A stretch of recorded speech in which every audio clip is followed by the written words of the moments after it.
We are once again here at Mid-Ohio. If you joined us for qualifying one, welcome back. If not, welcome. We have a lot of racing here for you guys today. All these cars are starting to line up behind me here. You see this is in the pre-grid. So the grid is actually right behind our cameraman, John, here. So we're going to start walking this way a bit. You can see you've got 3 of the drivers packed up over here. And when I talked to Connor earlier, like I said, he didn't do a full season, but I said to Connor, I said, what are you going to do in setup-wise, and what are you going to do for next year? He said, we don't really know. We have to figure out those plans as we're doing things like that. But Connor had a little bit of damage in practice today, but let's see if we can talk to Lane Vakala right here. He was a newcomer. He's actually going to do 2 RX2 rounds in the World Championship this year. So he's getting his feet wet here in the U.S., and we'll see if he has anything to say about this. Can I do that? Hey, Lane. So we were just talking about how you're getting your feet wet here in Rallycross before you go over to Europe and do also a couple World Championship events. What have you taken away from these few rounds here in America that you think you can take and get some speed there in Europe? Just getting used to the car, kind of getting more comfortable in dirt, and let it slide around on me. So it's definitely a lot that I can take over there, especially from the last time I was there. So I feel a bit more confident going over this time. And what about the track conditions out there? I noticed if you're in 2nd, 3rd, or 4th, you start to get quite a bit of dust. Is that affecting how you drive? Not really. You can see the brake lights and stuff like that. So it's a little judgy. It's a little rough out there, but it's not too bad. And have you made any setup changes since you first got in the car for the first time back in Canada? I know it was a new car, a new series, trying to figure it all out. Have you found a setup that you think works for your driving style? Not really, just mostly just getting comfortable in the car and just letting me drive it and keep progressing as a driver before we start doing that. Awesome. Thanks, Lane. Good luck today. So we're going to keep walking back here with John. I just saw Bucky skate by off to the left here. John might pan over. He's headed for the commentary booth. So we'll go back a little bit here. We're actually going to talk to Gray Ledbetter, who is a newcomer to ARX2 this year as well. But she's proven herself to be incredibly, incredibly fast. Hey, Gray, the pace looks really good today from you. Obviously, you've made great improvements since the beginning of the season here. What would you attribute that to? Yeah, we definitely made improvements even from the beginning of the season, even from just practice this morning, but I think we're feeling good for Q2. And what about setup-wise? I know DRR has a lot of different setups. They've won championships before. They know how to set these cars up for winning. How helpful are those guys back there? Oh, it's extremely helpful, and then having Cole and everybody else, and Connor Martell, who's already raced these cars a lot, it helps a lot. Awesome. And are you getting some advice from some of your teammates? Like Connor, he's won the championship last year. Oh, yeah, definitely. Everybody's helping. Awesome. Well, good luck the rest of the day, Gray. And we're going to go back up to Andrew and Bucky. Well, here he is. It was just... He's literally just skateboarded across Mid-Ohio's sports car course because Bucky's a legend and he was in the paddock getting all the news. So, Bucky, well done, you made it. The news is I'm out of breath.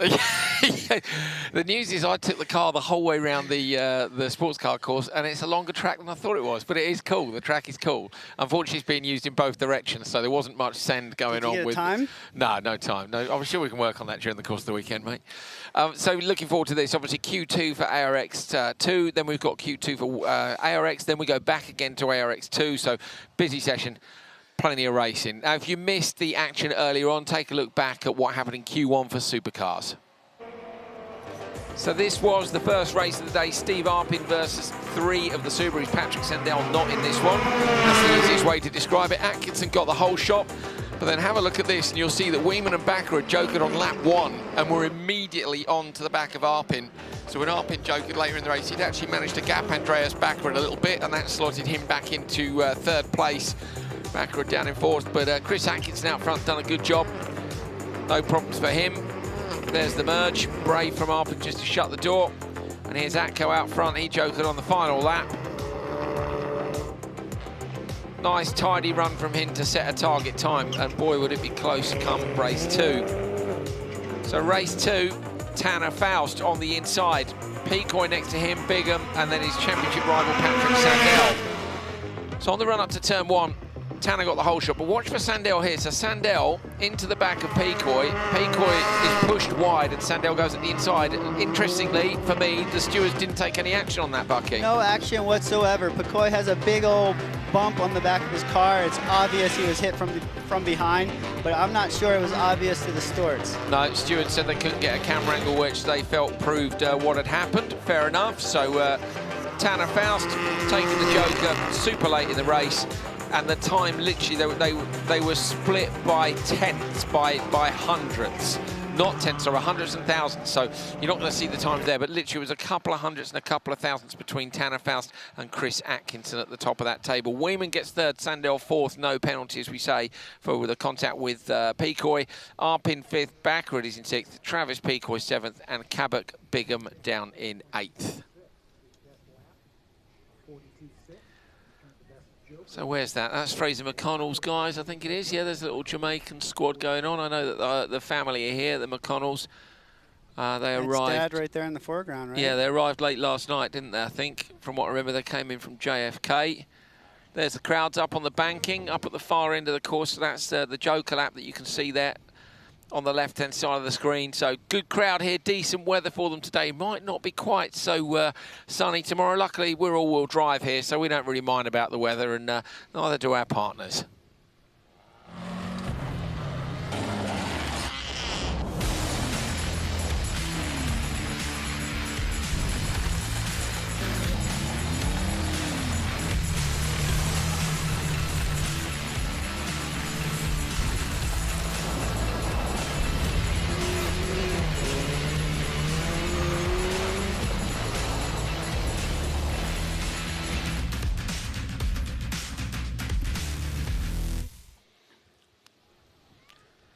There we are, people playing in the sunshine. Last time we were here, we thought they were playing baseball, but it turned out it was just catch. That wasn't a great spot by us. You'll see that there is a car missing. It's not going to be that Gator that was driving up in the background. It's Alex Keys who's missing again. So Alex Keys is apparently having a motor change, and that is a big job on one of these ARX2 cars. So Alex is likely to miss all of qualifying. He will get to start in the semis, but he'll have to start at the back, and he will have to use used tyres. So if there are less than 12 entries, he can enter the semis without having done a qualifying round. Of course, he'll be hoping to get out in time for Q3. Not going to make any difference, though. He's definitely going to qualify last. But he's a class act, and I think he can fight back from there. I like to see him start in the pits, the cold. You don't have to really go for it, yeah? Yeah. Like make it up from a long way back. So 3 cars in this one, waiting for them to get the heads up from race control. Gray Ledbetter on the inside had a decent fight with Lane Vakala. Interestingly, no action taken on that one either, Bucky. And again, we felt there was a push there from Lane into the back of Gray. No, and yeah, you're absolutely right. Got pushed so bad that she could not follow through and had to cut the chicane. She did, yeah, she cut the course. But also no penalty for her for cutting the course. So ARX3, okay, we're just looking at my timing screen, and we've got a message for ARX3, basically a 30-second penalty for one of the buggies. You can go and see the action from ARX3 over on Sierra Cars' Facebook page. But we're also seeing, I say, no action between Sandell and Peacoy and various different things. No action between Ledbetter and Vakala. We're going to see some action between these 3 now, though. The marshal has released them. It's Gray Ledbetter on the left lane, Vakala in the middle, and Michael Leach on the outside. Good start by Lane Vakala, but by Michael Leach too. So Michael Leach is going to try and hang it out around the outside. 5th gear they're going to be in as they come into the long right-hander. Michael Leach going to hold on, is he? Just ducks in behind Lane Vakala. So whole shot for Lane Vakala. Michael Leach going to try and pass him. Doesn't. Gray Ledbetter's gone Joker. If I were Leach, I'd have gone Joker then. Yes, I would have went in. I would have took Joker, but right now his times are going to be hurting getting there. He's kind of falling back there behind Vakala. I think Ledbetter may get him right here. when it comes to the merge. There's that bumpy braking zone, isn't there, Bucky? I know we were talking to Michael, weren't we, in the break in between the sessions. He was played American football again last night, and so only got to the track at 5 o'clock this morning, having had a couple of hours sleep. So it's a pretty rough way to start your race weekend, particularly when they lost. Yeah, it's a tough one. I think he got like an hour's sleep, traveled here last night, and now he's jumping right into a car, learning a track. Yeah, quite hard work for Leach. And if I remember correctly, this is Leach's first time here, because he didn't join us, did he, for the first round earlier in the year? I'm sure he was in ARX 3, wasn't he, somewhere like Gateway, and then didn't he jump into the ARX 2 car? ARX 3. Yeah, so Michael Leach hasn't been here before and will be learning the track. Gray Ledbetter closing down on these two now. So Leach runs a little bit wide again, and Ledbetter keeping it on the inside. And Bucky, that's crucial there. The track's really developed up in the on the inside line of the standard lap. Yes, and look at these bumps, how it's unsettling the car. They're going to want to maybe get the spotters in the air to maybe get them around those bumps so they can get a better line. Leach runs wide onto the grass again. Gray Ledbetter's got Leach in her sights. She's right up on his rear bumper now, so Gray Ledbetter has closed right down on Michael Leach in front. She really needs Leach now to joke her, or she's got to find a way to put a pass on him. Good drive, Gray. She's so keen on motorsport. I love it. Apparently, I was talking to her dad, she watches it all, fully into it. We mentioned last time, if you're watching at Kota, Patrick Sandell's given us some coaching over in Sweden on the frozen lakes. And Leach doesn't go, so that's a shame for Ledbetter. Lane Vakela, though, keeping it tidy out front. Good to see Lane leading a race as well. It's great to have a look, on the bumpy section at the bottom here. If it creates an opening for her. It's worth a look in case they run wide, isn't it? Because it's easy to run wide when the braking turn's bumpy. Yeah, the car pushes really hard, and you'll wind up missing the turn. Someone will kind of get on the inside of you. Oh, there she goes. She looked on the inside there. So Gray Ledbetter's clearly got a little more pace than Michael Leach here. Mistake from Leach. Has he broken it? Do you think he's maybe tapped the tyres? I don't think he has. I think it was just a mistake, Bucky. So good on Gray. She's applied enough pressure there, and Michael's made a mistake.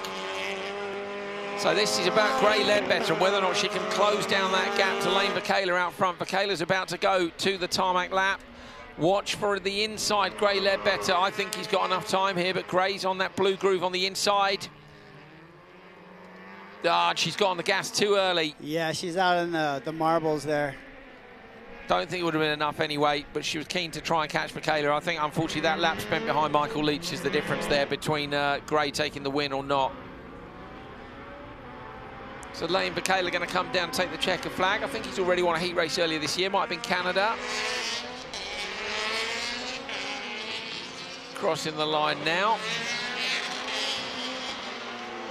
3:34.1. Ledbetter on a 3:35.8. So can't find my results from the previous session, and we'll check out how competitive that is. Vakela's going to be stoked on that one.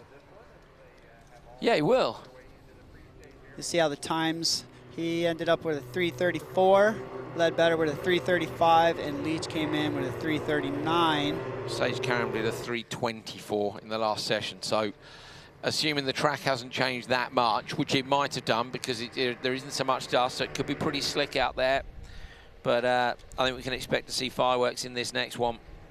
And if I remember correctly, the ARX cars were on about 3:15, weren't they? They were about 10 seconds faster than the ARX 2 guys. Sage is going to want to get out of this first heat here.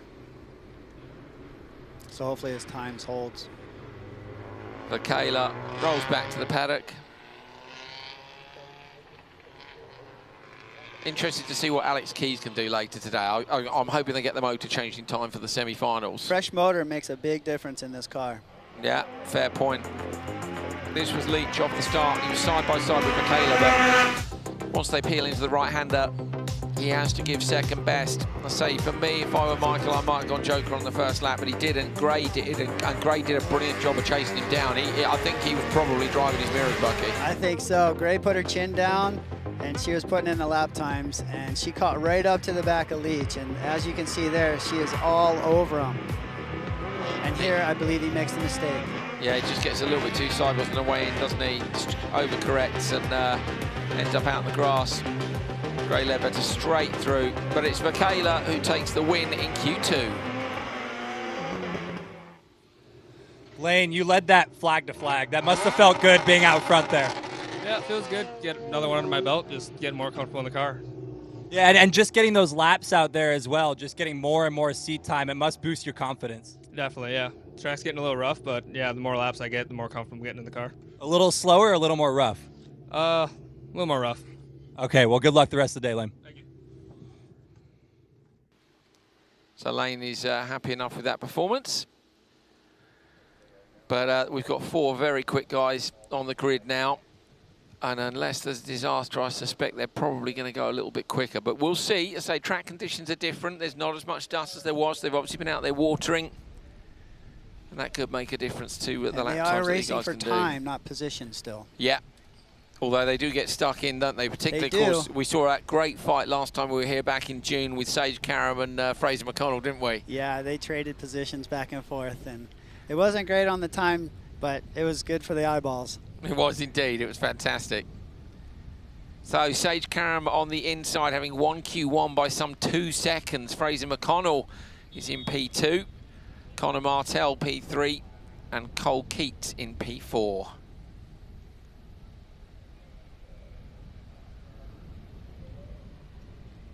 So Connor going to try and get a decent start from P3 along with Keats on the outside. The 2 quickest guys from the first session on the inside.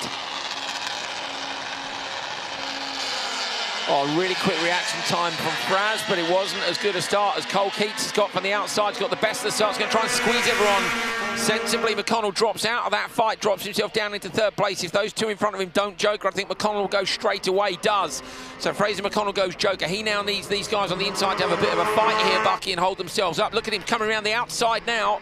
And they've held each other up a little bit. He's going to come into 4th place. Is he? He's going to give it... Yeah, so he slots in 4th, but he's jokered. Good move. Interesting to see if Sage can keep that earlier pace up as well. With Keats in front, I don't believe he will, so he's going to be all over him.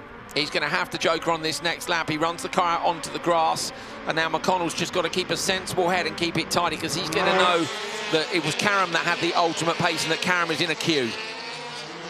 So let's see if Sage peels off into the joker here, or if he's going to carry on behind Keats. I think he'd go joker. Look at it. He looks super quick to me. Yeah, he's definitely being slow. I love how much he was loving it. When we spoke to him earlier on, he was absolutely loving it. He's like, I'm a veteran now, but he's just super stoked on Rallycross.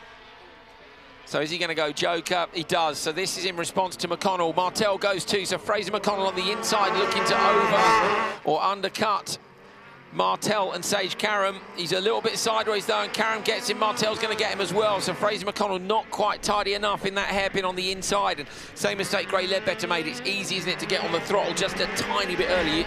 The patience there pays off on the exit, but it's horrible when you're in the middle of the corner. Yeah, you're thinking to yourself, yeah, stay in it, stay in it, stay in it. But in reality, it's just tick, tick, tick away on the clock. You're sending yourself out in the marbles. It's better to stay tight and a little bit off the throttle. Find the traction and gun it out the corner. So McConnell down in 4th place, so it doesn't really matter to him. He's just got to haul some points in today. He can probably tie the championship up later on this afternoon.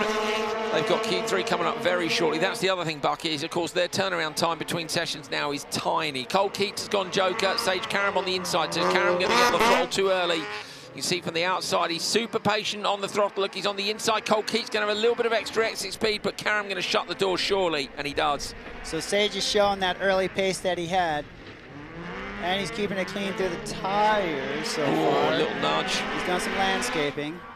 A little bit more gravel. A little bit of trimming. Extra 1% gravel with a foot on the, a wheel on the grass on the outside. So everybody's jokered, but they still got a lap to go. Going to be able, whether or not anybody fancies trying to stick a pass on anywhere. A couple of bumps in what used to be turn 1.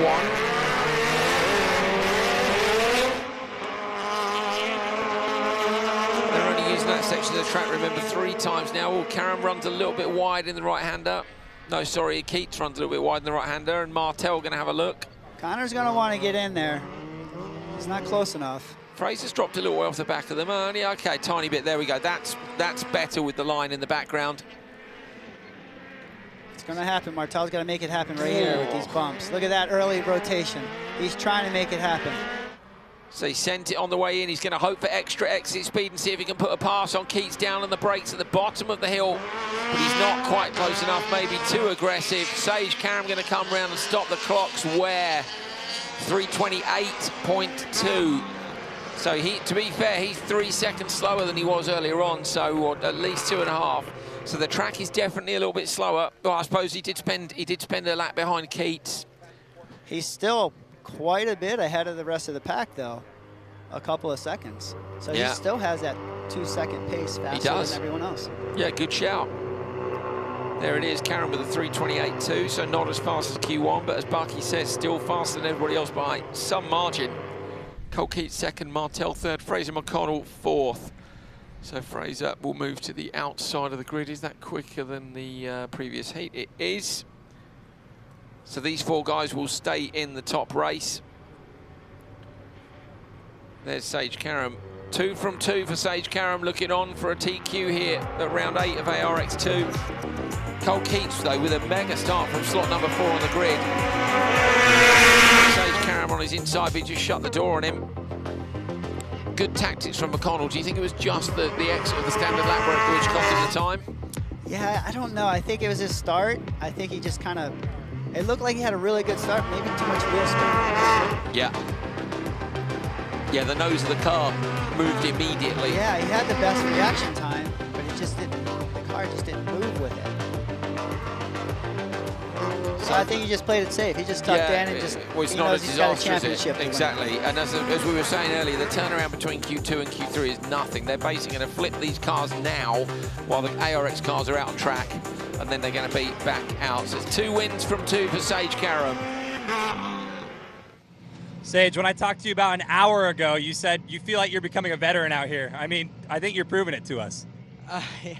I mean, by no means no veteran, you know, obviously was kidding about that, but, you know, it does help, you know, coming back to a track that you've been to, and, you know, it's the first one for me to do that, and, you know, I mean, I just, it's crazy how much experience you can gain in just a couple races, and I know so much more now than I did when I was here before, so, you know, the car's been really good. Got to thank the team at DRR. They put together a great car. I'm feeling good.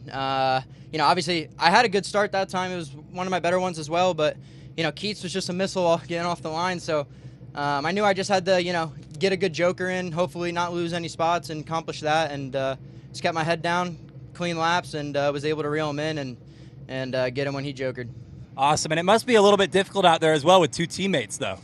Yeah, it definitely is because, you know, and Coda, me, and Connor, you know, got into it in one of the qualifying sessions, and, you know, the guys on the team, you know, sat us down and, you know, gave us a few slaps on the wrist. So, you know, can't do that. The team cars, you know, especially when you're racing against the clock, you're not racing each other at this point, really. So, you know, you're only hurting each other when you guys are really battling. So I was content with hanging, you know, behind Keats and letting it all get settled out through the jokers. And thankfully, you know, it just went my way. Awesome. Well, good luck the rest of the day, Sage. Yeah, thanks. Well, that's Sage Karam's winning time, 3:28.2. Very impressive indeed compared to the rest of the field. And here are the standings. Well, we were hoping for the standings after Q2, but not quite. We'll get those for you in a moment. I can tell you who's at the top, Sage Karam. He's definitely there. 2 wins from 2. By quite a bit. Yeah. Yeah, so it's a good job by him. Interesting as well that the team had a word with them, because we really enjoyed that race, didn't we, at COTA between them when they traded paint and traded pace, I think 6 times. And yeah, of course it's not right, but I don't care. Like I want to see good racing. I'm cool with it. Yeah, let us go talk to them. Yeah. Don't listen to them. Listen to us. We're gonna give you bonus points, basically. The more overtaking you do, the more bonus points you get. The more sendy you are, you know, there's some points for that too, Bucky. Highest jump. All day. All day long. Me and Bucky, we're changing the rules. We'll be back shortly.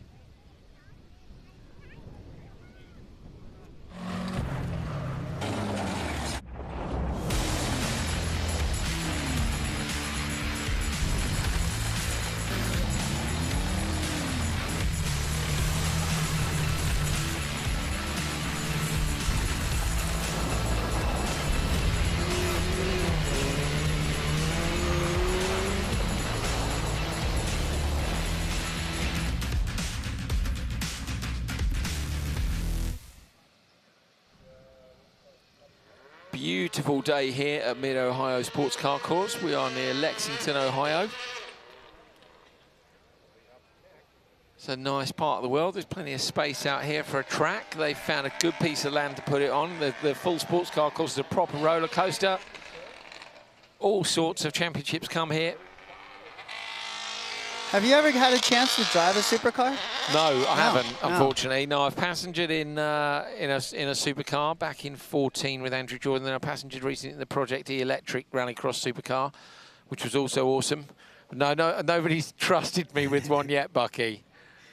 I'll have to keep working on that, I think, won't I? Yeah, it's definitely worth it. I did. I'd be so excited. I would just, yeah. I don't know what would happen if I drove a supercar. There's a strong chance my head would explode, I think.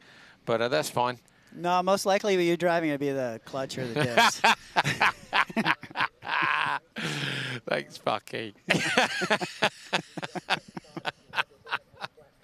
Here's the grid. Steve Arpin on the inside. Andreas Backerud lines up next to him. Then it's Travis Pecoy and Cabot Bigham. So you've got our two Fiestas in here from Lowen Bro Racing. Backerud, who didn't do very well in Q1, it has to be said. Backerud, of course, didn't come here, though, at the start of the season, and everybody else except for Weeman was here at the start of the year.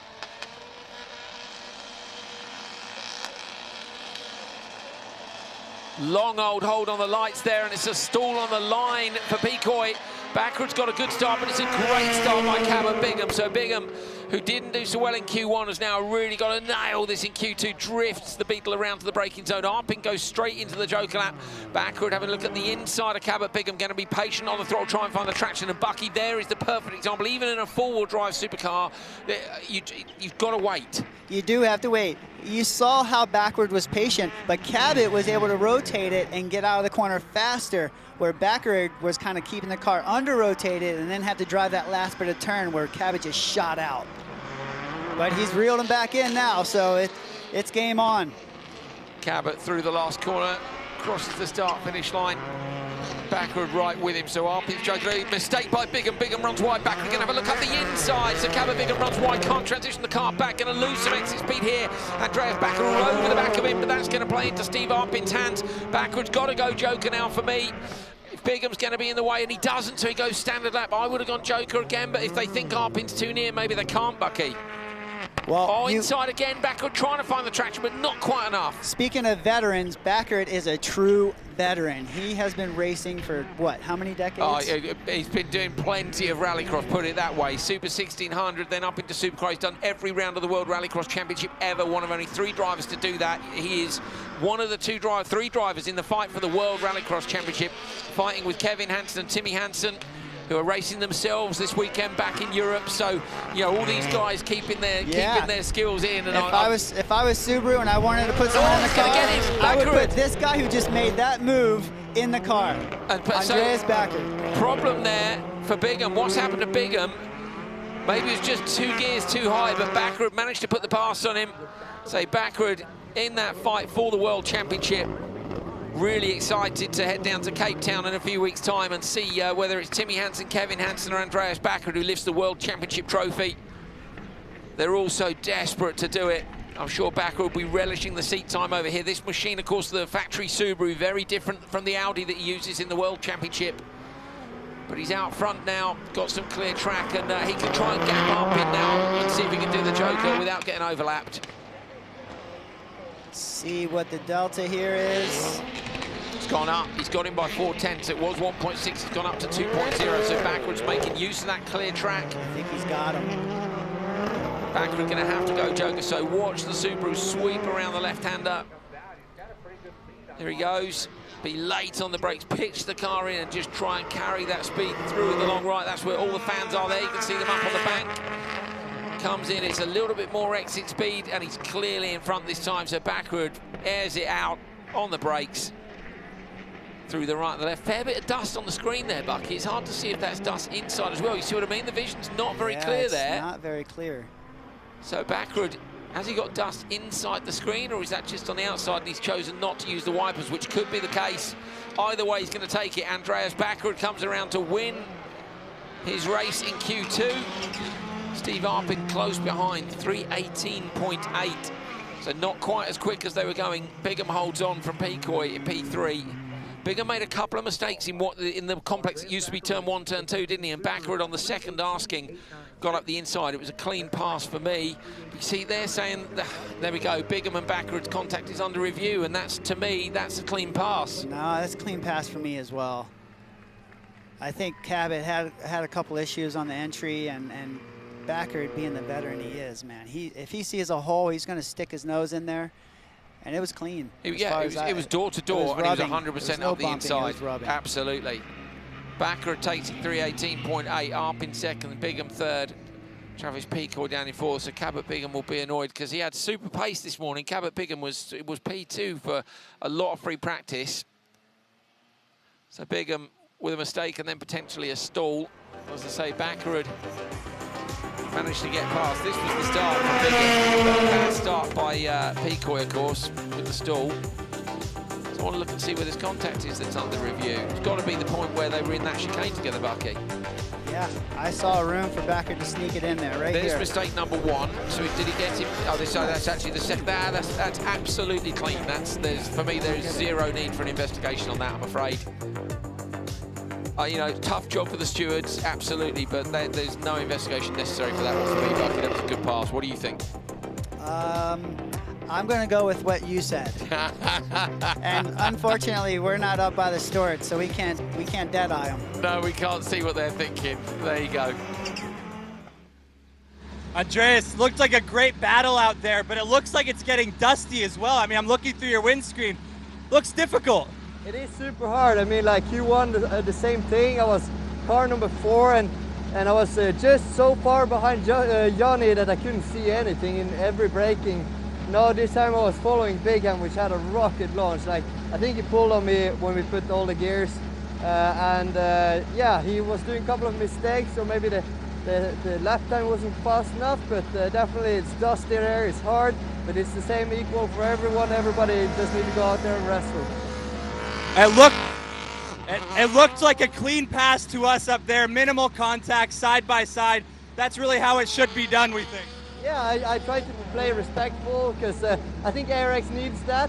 So I think Bigham went a bit wide into turn 1, set him up badly for turn 2, and boom, there was a gap, and I went for it. He did it twice, so I waited for it. Good, well, good luck the rest of the day. Great pass. Yeah, Andreas Baccarat doesn't normally wait for a second invite. Normally one invite is enough, but fair play to the stewards as well. They've taken no action. So good decision, and we've always said it's a tough job. You know, they've looked at it, they've decided it needs investigating, they've investigated it, they've made a good decision. Fair play. And it's a different color blue, but he still looks good in it. It does. It's not baby Baccarat blue, is it? It's Subaru blue. Well, talking of Subaru blue, look at this one. So this is an opportunity for Subaru. Tanner Faust on the inside, the championship leader, the winner of Q1, up against Chris Atkinson, Jonny Weeman and Patrick Sandell. So both Sandell and Atkinson, of course, in that championship fight with Faust. Marshals leave the grid.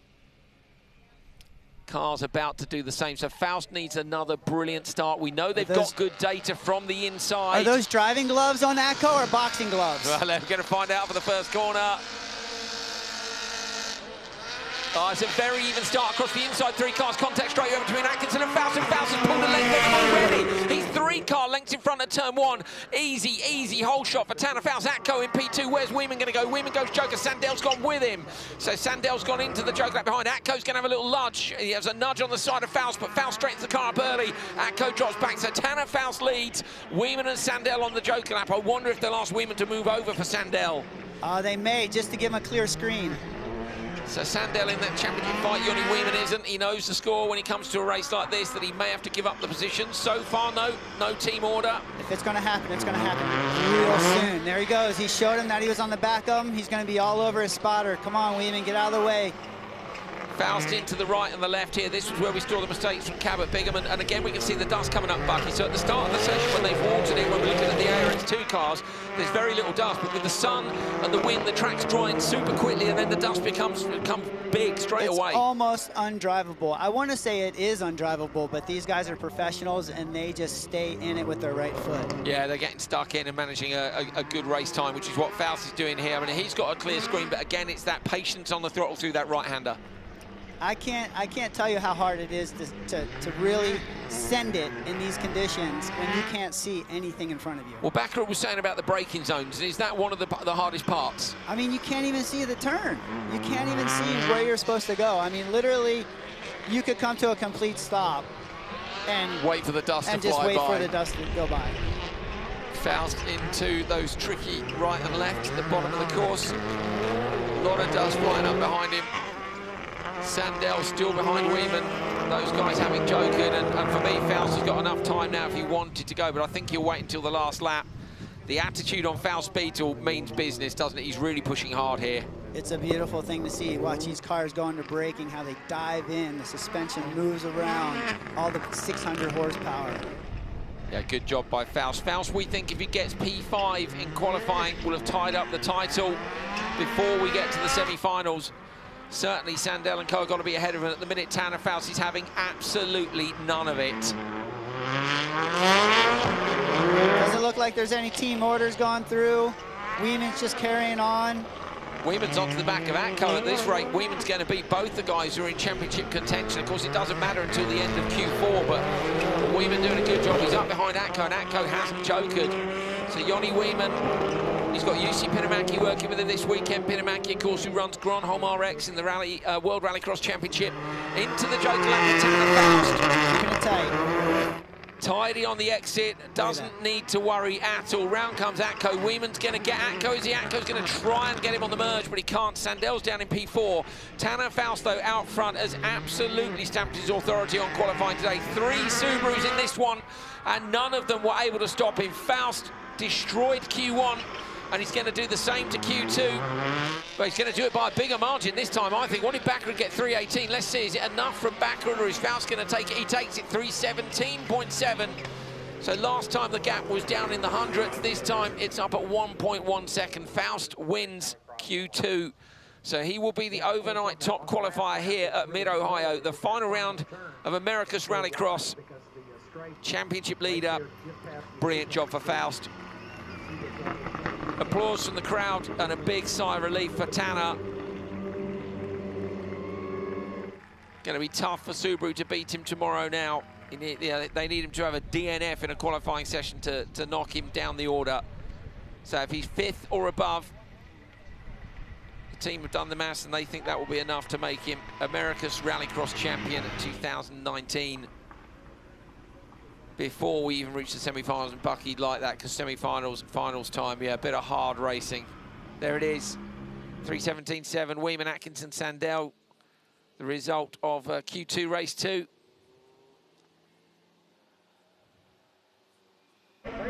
Look at this start. What a great start by Tanner. He's had them all season long, just gapped and walked those Subarus.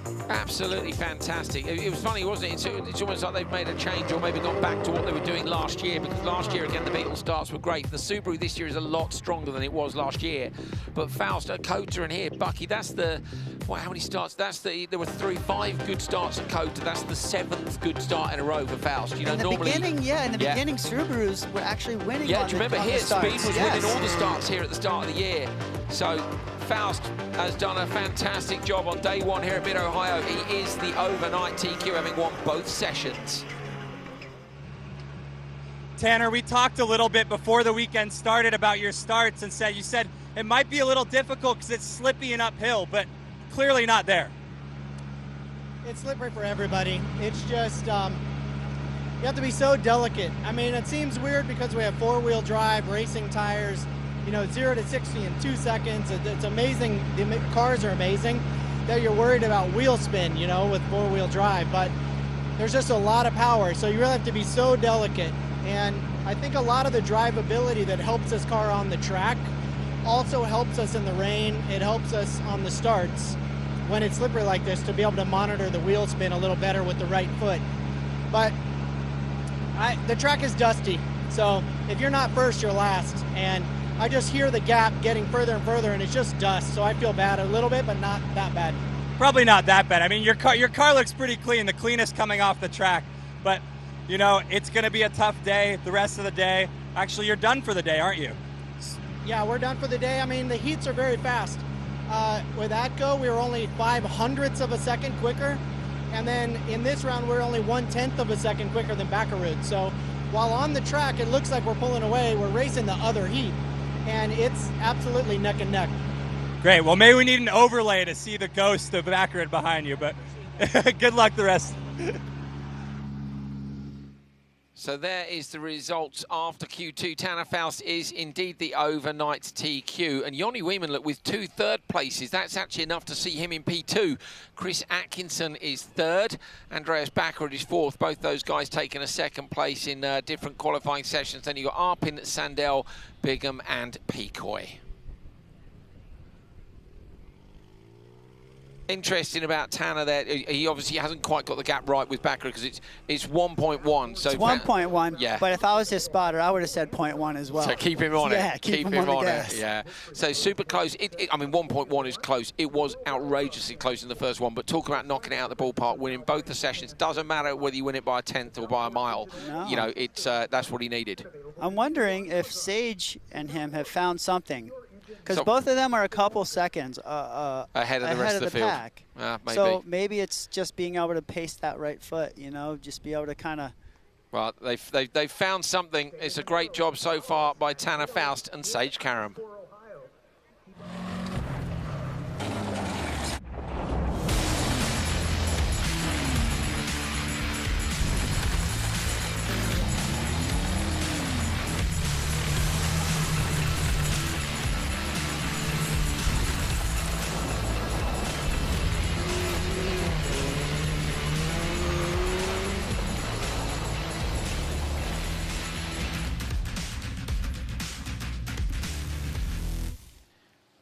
So we're getting ready for ARX2's Q3. Of course, remember, they're on round 8. They've got round 9 tomorrow.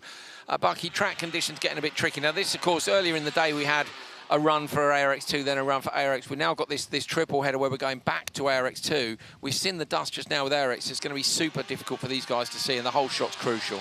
Yeah, you might see some cars braking after the jump in that braking zone. The ruts are really bad. There is a small blue groove setting in. And I believe there's probably a lot of dirt being dragged onto the course entering this back straight. Onto the tarmac section. Yeah. We've seen a few people running wide, dropping wheels off onto the grass. Yeah.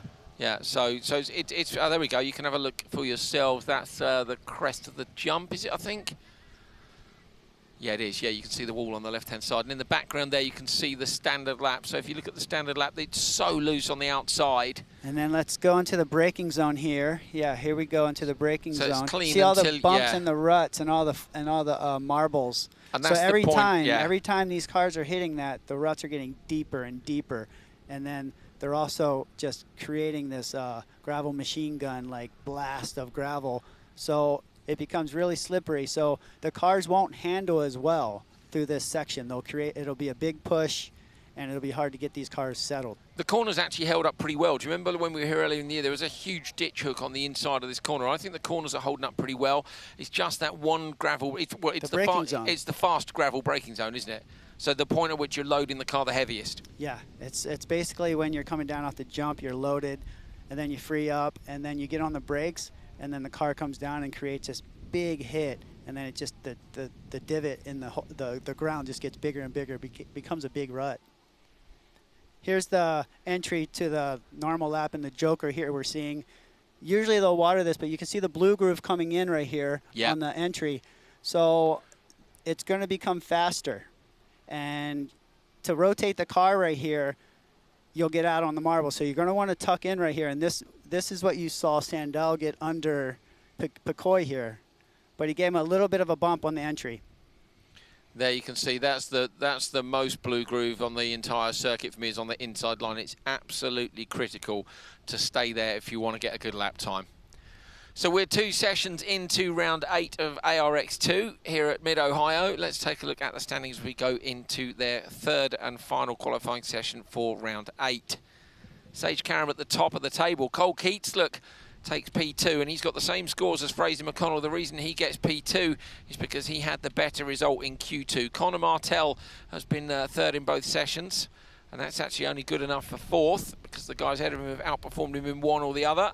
Lane Vakala's up in 5th. Good performance from him. Gray Ledbetter 6th. Michael Leach 7th. And Alex Keys, of course, with 2 zeros because he's having a motor change. So Keys, I can tell you as well, is not on the line for this one. So same 3 drivers that have faced off against each other. Actually, no, thinking about the first race was different, wasn't it? Because Sage Karam, I think, was in it and managed to set a good time, didn't he? And moved up into the second race. And that's what you want to do. You want to get into that second race. Track conditions here probably not going to be so different for the 2 runs, are they? Because everybody's got dry and dust. But I think if you don't get the whole shot, you're in a bit of trouble. So left-hand side of your screen, Lane Vakala. Middle of the grid, Gray Ledbetter. And on the outside, Michael Leach. They've had a very short amount of time to get these cars turned around and back out again. Remember, so we've only had 2 ARX races since they were out racing before.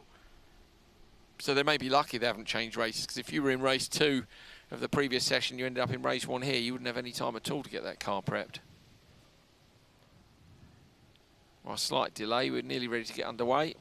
Here we go, Lane Vakala on the inside, Ledbetter, Michael Leach and Alex Keys, who won't start. So still they're working on Alex's car.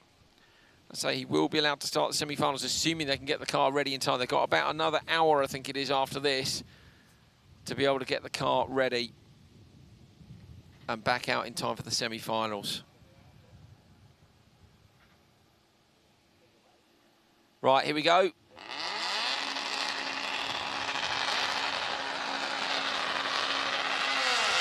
Good start, Michael Leach on the outside. Is it going to be enough to edge them towards turn 1? Or Gray Ledbetter completely caught in between them. Nowhere she could go there. Lane Vakala's got the inside line again. So Vakala's going to get there. Ledbetter backs out just slightly, and Michael Leach is going to go Joker, as he's not. So Gray Ledbetter goes Joker again, and so this is another opportunity now for Gray to try and get past these guys. Gray's just going to want to knock off some clean laps here. Hopefully the dust does not affect her, though, but because that could be a big role in her catching Leach here. And of course, with Leach last time, do you remember she caught Leach, but then Leach didn't Joker, and she ended up stuck behind him for another lap. So she's going to really be hoping. And you see, Leach has made another mistake, so he's not going to Joker, is he? And that's going to hurt Gray Ledbetter. If he was right behind Vakala, you might have seen him Joker. He's been quite aggressive on his turn-ins here as well, quite late and harsh on the turning, which is where we saw that little mistake back in the previous session. I think he's finally woken up, though. Ledbetter's all over the back end. Just as you said that, another little mistake, and that's really costing Gray now. So Leach is making it. Honestly, do you think that coming here with the lack of sleep he's had, he does a lot of different sports, and we fully respect that. But American football last night, 3.5 hours flying, he only got about an hour's sleep. Is it hard to focus? You can be good at a lot of things as Gray goes on the inside of him. You can be good at a lot of things, but it's hard to be great at a lot of things. Yeah, sure. So he's going to have to spend some more seat time in these RX2 cars. We know he does. He plays rugby as well as American football. So, I see sideways again. That's what I mean. Unless there's something wrong with the car, Bucky, but it's been that sudden sideways snap, which is now 3 times. The previous session, now he locks the rear wheel. I don't know if the car's not quite dialed or if Michael's not quite there. It doesn't look that dialed to me. It could be a little bit of everything. Again, sideways. There's something wrong with that. I'm sure there is. Do you see how sideways he was on the exit? It's almost like when he turns in the car, he's Gray's got a little mistake there. She had a little mistake. Harshly rotating. Where's Vakala? Is Vakala going to go Joker this time? Yes. So Vakala goes a lap early, and that's sensible because Gray was 3.1 off the back of Lane Vakala at the start of this lap, and she won't be close enough. There she is. She keeps it tidier this time on the exit. But she won't be close enough to challenge. So Lane Vakala going to take this one. But last time we did see a big difference, didn't we, between the 2 heat races. Yeah, I don't even see Leach. There he is. Yeah, he's from the commentary position. We can see him. This car almost looks rear-wheel drive. Yeah. It doesn't look like it's super nice to drive right now. So tough day at the office for Michael Leach. He's got tomorrow, of course, to get things together and get it right. It still could go well later today. Semi-finals and final coming up for these guys this afternoon. But Lane Vakala's about to take another heat race win. Vakala, I say, is in P5 at the moment in qualifying, and that's a good run. Runs the same number as Chris Atkinson, so if he's going to step up to supercar, he's either going to have to steal Chris's number or find another one. Good luck with that. How important was your number to you, Bucky? It's kind of a brand Not thing, as much as my car.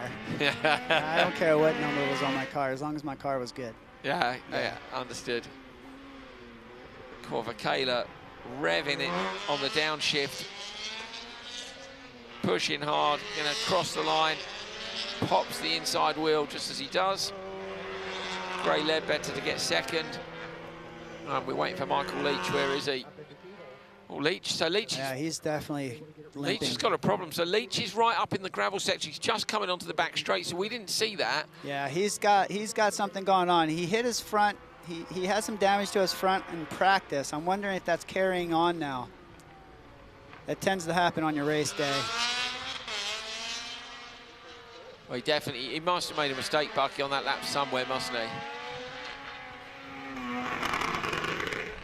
So, yeah, okay, Michael Leach not having a great day today. He was 11 seconds off at the end of the previous lap, 32 seconds off, so he dropped 20 seconds somewhere. So I'm afraid it was unseen by us. We were focusing on the leaders. Lane Michaela with a 3:32.9. Gray Ledbetter, Michael Leach and Alex Keys.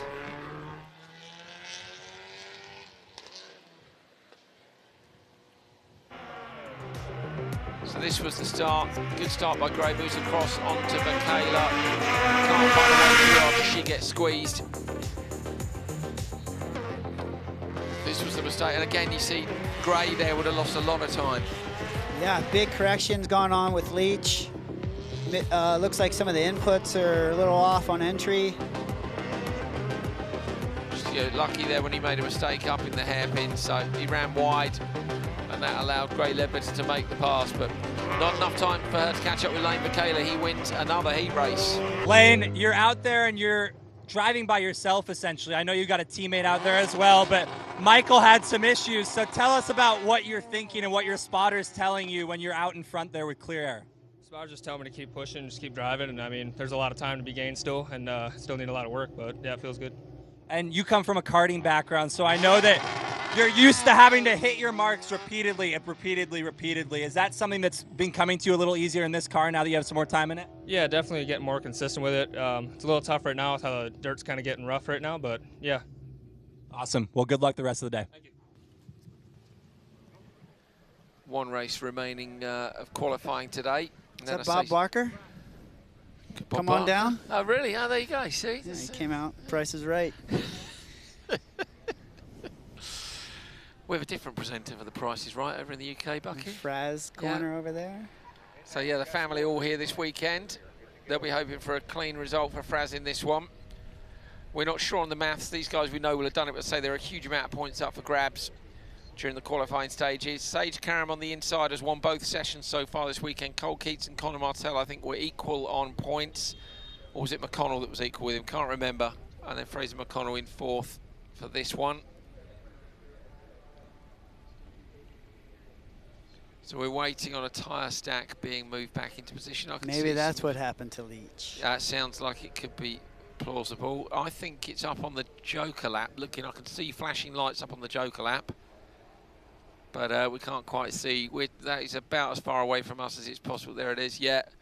Is that no, it's on the standard lap, it's on the inside. I reckon Leach has spun to the inside then, Bucky, on the brakes maybe, because it looked untidy on the brakes, didn't it, in that run? Yeah, it did. A little unsettled. Looked like a little bit of a handful for him. And I think that that safety car's heading off an access point at the top of the circuit. It is, so we can get underway. Here we go then. Can Karen make it 3 from 3? Is McConnell going to try super hard to try and beat him, or is he just going to hold on tight and wait for the semi-finals and the final? See if he can secure that championship. Great start right the way across the grid. This is 4 wide on the run up towards that super fast right-hander. Fraser McConnell on the outside drops in, going to try and make the undercut, but he'll realise he won't be able to. Almost a bit of contact there. Oh, it's Keats having a look. Now trying to around the outside of Sage Karam, but he's going to run onto the dirt, and I think that's going to let Martell up the inside. Connor Martell can't quite get there, though. So Fraser McConnell's gone Joker. Now, he did this last time, didn't he, after he lost out at the start? Yeah. Then, unfortunately, there wasn't enough time. But these guys are fighting hard, Bucky. This could work out. It could work out. I think he's going to tuck right in. He's already on Martell, isn't he? He's there. So there's Fraser McConnell at the back of this pack. He needs a perfect lap now. And he needs these guys to squabble like mad in front of him. If he can get that in his favour. and he might just be able to make up a couple of places. But I have to say, Sage Karam has looked unbeatable so far today.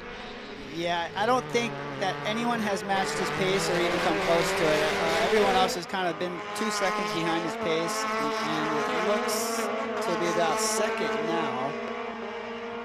All carrying a lot of speed now through that right-hander. They're allowing the car to run a little wide. Conor Martell goes Joker. So this might be to protect Fraz behind. Fraz will be in that dust cloud on the inside, and Martell's going to get him. Martell looked really good through the Joker. Yeah, he did look fast through there, didn't he? Carried a bunch of pace. I mean, McConnell is taking the right approach championship-wise anyway. He'd rather be further up the race order. Of course, he doesn't want to be this far down. No, but he's playing it smart. And he's keeping a clean car. He's going to have a clean race budget this race weekend. Yeah. And a decent car going into the semi-finals. Doesn't want to give his team any work to do, does he? Before we get to that point.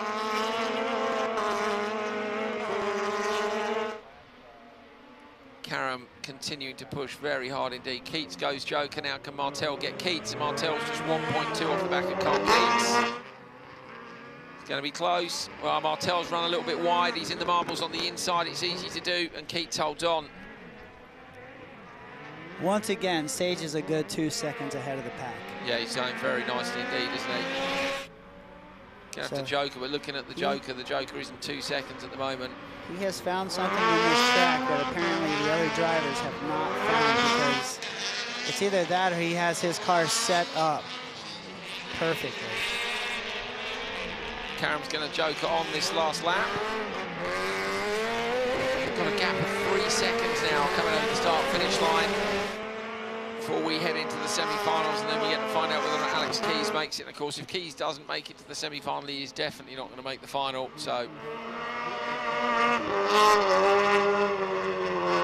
Karam around that long tarmac right-hander, absolutely no contest. Keats a little bit early on the gas, and so is in the background Martell. Fraser McConnell a bit tidy, but I don't think he'll be able to catch up. Sage Karam then has just got to beat the time of Lane Michaela from the first race, and if he does that, then he's clean swept qualifying here at Mid-Ohio, round 8 of America's Rallycross Support Series, ARX2. Sage Karam through the last couple of corners. Here we go, 3:32 is the time he's got to beat. And it's a 3:28.7. So Sage Karam wins all 3 qualifying sessions to be the top qualifier here at Mid-Ohio.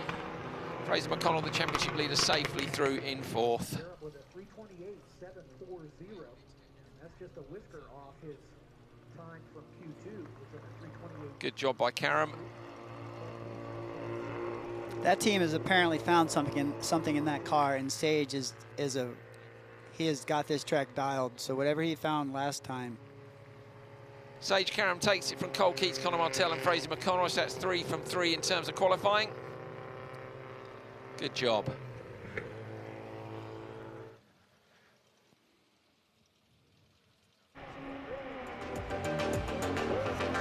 Off the start, 4 wide on the run to the first corners.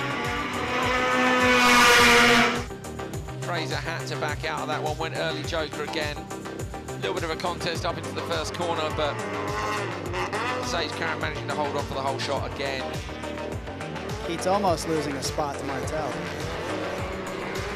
Dusty and bumpy on that back section of the circuit.